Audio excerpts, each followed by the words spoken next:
Next question. Similar question. Yeah. Jocko. Prioritize and execute. Is it wrong to sacrifice health in short term to accomplish work objectives? And how would you make up the time lost? So yeah, absolutely. Sometimes you have to sacrifice workouts for health for work objectives. There's no doubt. That's life. Yeah. And work, in many respects, is life. And that's kind of another topic. But try and love what you're doing. Try and enjoy your job. If you don't, because if you enjoy your job, then work is life is an okay thing. If you hate your job, then work is life is not a good situation to be in. Yeah. So try and get into things and do something that you enjoy doing. And if you don't enjoy it, find some kind of an exit strategy. But that's another topic. Going back to this topic, is it okay or is it wrong to sacrifice your health in the short term to accomplish long-term work objectives? And yeah, even in the SEAL teams, we did that all kinds of times, a lot, whether it was in training or for a mission where our priority or our mission or our training takes priority over workouts and over eating healthy and over everything. So there's times where you're just 100% focused on some kind of mission, and that's what you're gonna do, and that's okay. That's what we did in the SEAL teams, and that's what everyone does. And when you get done with that, how do you make up for lost time? You do some hard workouts, and maybe you go eat super clean, or you fast for a little while, or whatever it is that gets you back on track. You just get yourself back on track. What you have to watch out for is a pattern, a long-term pattern, where work takes precedent over health for multiple weeks, right? Multiple weeks and months, right? If you're talking about months, we're in a bad situation. Yeah. Like if you go a week, 2 weeks where you just were crazy and work was crazy, and you your health took went down a couple notches on the priority, and a couple of weeks goes by and you go, I'm glad I got through that, and the hard season's over, or the whatever, right. People in the finance world and tax season, they're just busting their ass for 2, 3, 4 straight weeks. It's really hard. It's understandable. And retail people around Christmas time, everyone's got their little cyclical things. Real estate people in the springtime and the summer starts rolling around their work. There's cyclical things, and that's cool. You work hard for 2, 3 weeks where you just have to get after it. But when that starts turning into months and multiple weeks and then months and then secular months of your health is taking the back seat, we have an issue. Now, that being said, there are not too many jobs that consume 23 and a half hours a day of your time. There are just not that many jobs that do that. Now, what you might be facing here is you might be blaming your job for you being lazy. That can be happening. That's a strong possibility, actually. Because you can make time for a 20-minute workout, right? 20-minute workout. Yeah. Right? 20-minute workout like that. If you get 20 minutes, you get in to shake it out a little bit, and you do, a couple hundred burpees, go as hard as you can. You just got to work out. That took you 10, 15, 20 minutes, right? Well, yeah, longer than that for me, but yeah. Right. You see what I'm saying, though? I do, yes, fully. You do, and then if you can do that, if you sprint, if you do 10 sprints, right? Doesn't take you much time. You do go and knock out 3, 4, 5 sets of pull-ups. Go knock out a couple hundred pull-ups. How long does that take? It doesn't take that long, right? Take you 15 minutes. You're done. So then maybe at night you just roll up there, you grab your kettlebell, and you knock out some swings. It takes you 7 minutes. Yep. We're not talking about a bunch of time. So are we being lazy because we're not carving out 15, 20 minutes, half an hour? A lot of people ask me about what the workouts I do when I'm on the road. A lot of times when I'm on the road, I fly into a city, I get there 11 o'clock at night. The next day I'm working with a company at 8 o'clock in the morning. And so my schedule's tight. Why am I in the hotel room? The hotel room gym sucks for one thing. And I'm going to bang something out quickly. It's not going to be an hour workout. No, it's going to be like 20 minutes sometimes. Now, sometimes if I have a little extra time, maybe I'm not meeting with the company until lunch. Yeah. Cool, I'm going to have a nice long workout, of course. Yeah. But if I'm due to meet with the CEO for breakfast at 7 o'clock, it's going to be a quick, hardcore 12-minute workout. And that's cool. So you got to carve that out. And so make sure that it's the job that's doing this to you and not you that's doing this to you. Yeah. So if it is your job, truly your job is the thing that's making you unhealthy, then you got to fix it. Now, what you have going for you is that companies want you to be healthy, right? Companies understand the benefit of having healthy employees, not just from a productivity standpoint, but from like an insurance viewpoint. If we got we've got health coverage for our employees, and all of our employees are sick and lame and lazy, and we're having to pay their medical bills, and they can't work, it's problematic. So what you do is you step up and you say, hey, you know what? We don't have a health and wellness program. I want to run it. We need a little gym.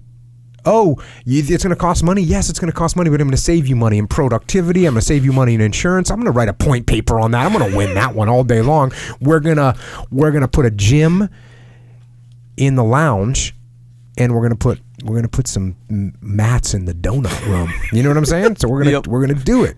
Well, I think LinkedIn has a jiu-jitsu room.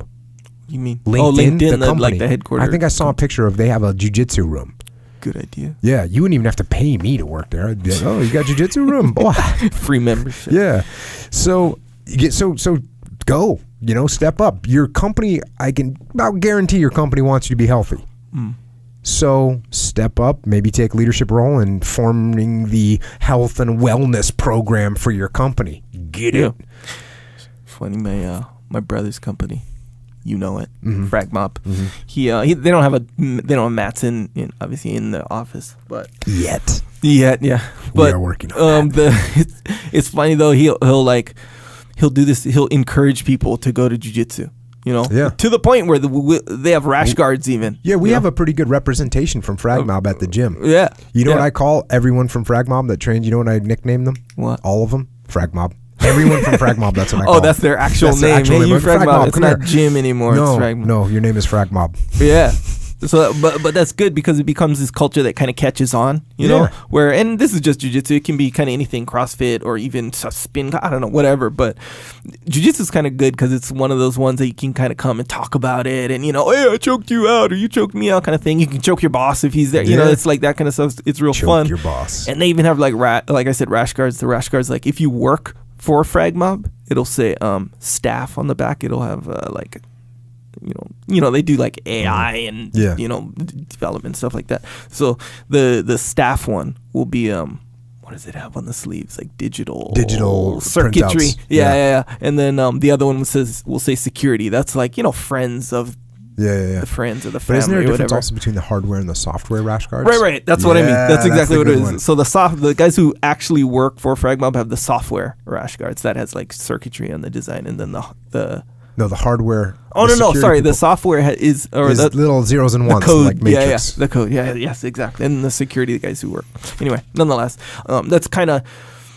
that's like a good because that's not really an official program in Frag Mob or in a company. It's kind of the influential element of the culture, where it's like, and my brother he pushed that, not. Kind of overtly, I guess, but it's more. It wasn't like you guys have to do this. No. It's kind of like, hey, you should come down. I'll give you a rash guard. And okay, cool. And guys, and it was funny. There's a bunch of Frag Mob people in there just going. Interesting, but yeah, that helps. That helps a lot for sure. Now, the thing is, if none of that works, if your company's just dragging you down, and you've checked and double checked and triple checked your own discipline or lack of discipline. Mm-hmm. And you realize that it's the work that is bringing down your health. In that case, you got to follow the procedure. You got to find an exit strategy, create an exit strategy, save up your money, line things up, get the ducks in a row, and then execute. Because your health is going to be more important than everything else. Yeah. Than everything else. All that money you could possibly make, if you got to sacrifice a year and a half, 2 years, and you're going to grind it out like an investment banker that shows up on Wall Street and is going to grind for 2 years and their health is going to suffer, but they've got a goal at the end of that, hey, understood. Sometimes you got to do, but you got to, at the end of that 2-3 years, if you're not there and you're not where you want to be and you're starting to decline in health, you're going to get some stuff that you won't be able to recover from. So make your decision. Then you come up with an exit strategy and move on, do something else. Yeah, and health and even like fitness is this thing. It's called systemic versus direct. As far as being beneficial. Mm-hmm. So exercise is like one of the few things in your little hierarchy of like needs or whatever that affects everything else. Like if you're an unhealthy person versus a healthy person, the healthy person will be better at everything else. He'll be better at making money. He'll be better at all relationships.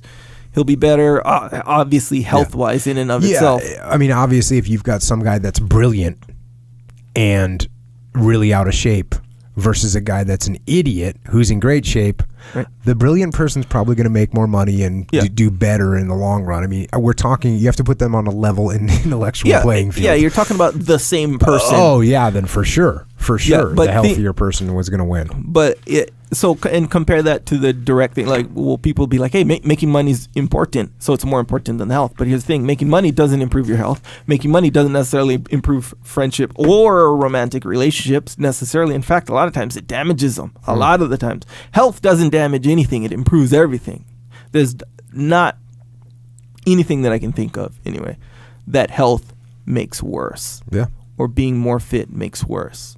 Get healthy, stay healthy. Yeah. Stay on the program. You know what? And it's one of those things too, man. Those like working out. When you're on the road, that's a big one, right? It's hard to like get a solid workout on the road because you're busy or whatever.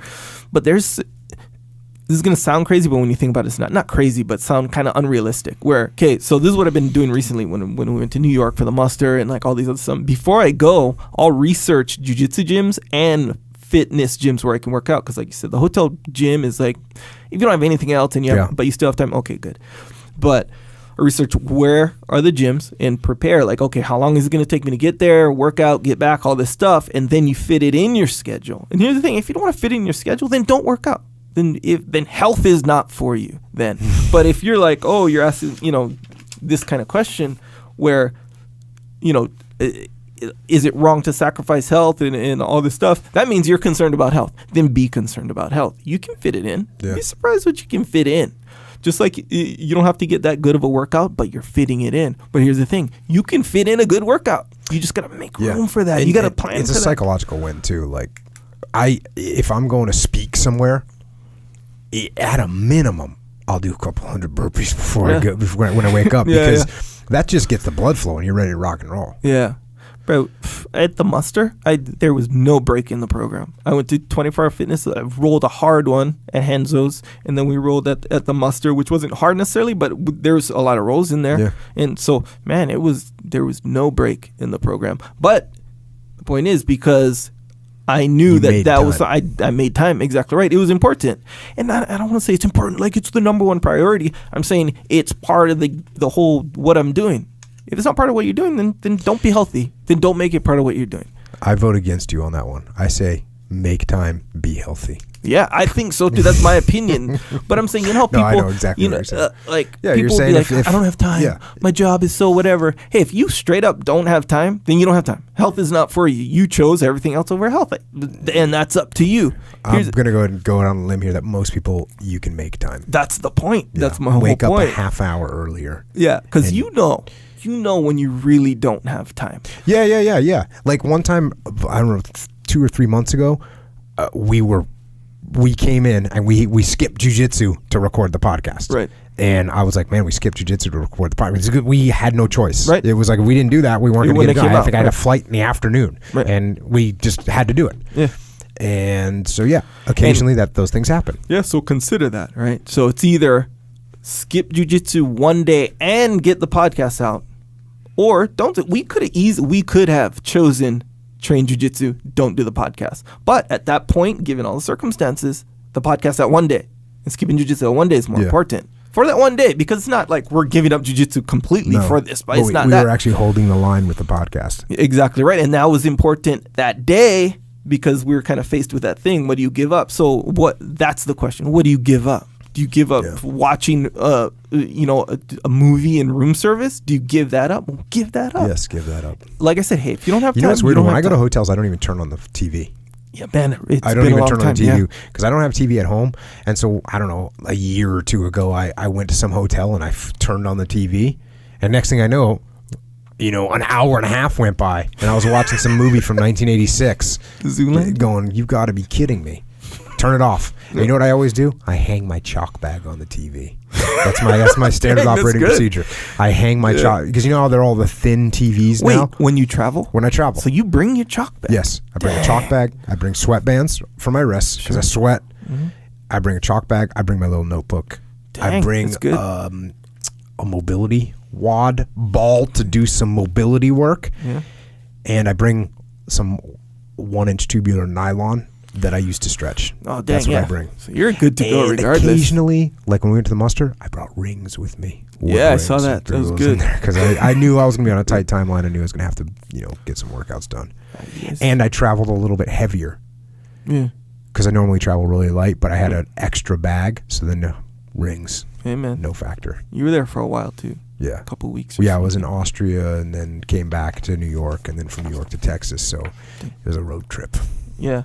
Dang, see, and you made it happen, and you're busier than the normal person, in my opinion. Kind of busy. And but again, man, I think, you know how that old saying, I don't know, you might have said, might have been Henry, I don't know where I saw it, but it's like, there is no free time or spare time or, work, that there's just time. It's one of those just deals. lifetime. That is Rollins. That's a Rollins quote, yeah. So it's like time. So there's no spare time. There's no free time. There's just lifetime. Just time, yeah. So you better just get on it. So unless you're like Peter Attia, remember when he was talking about what Peter Attia was talking about, like there is no time. You're just working the whole time. Like you can't even sleep. When he's at med school. Yeah. So if you're in that situation, then that makes sense. Like you're not going to be like, hey, time. I'm not doing this part of my medical program. When you're you can't pulling do that. over the side of the road to a park to fall asleep for an hour because you haven't slept in 9 days. So there are exceptions for sure. But again, like if you're doing room service or you're watching the game or you're stopping at the bar or doing anything, I'm not even saying necessarily destructive things. I'm just saying things that aren't conducive to your quote unquote work that's keeping you so busy or whatever, or that are essential. If you're doing these other things, then there's where you can make time. How can one ever have time if you don't take time? I like it.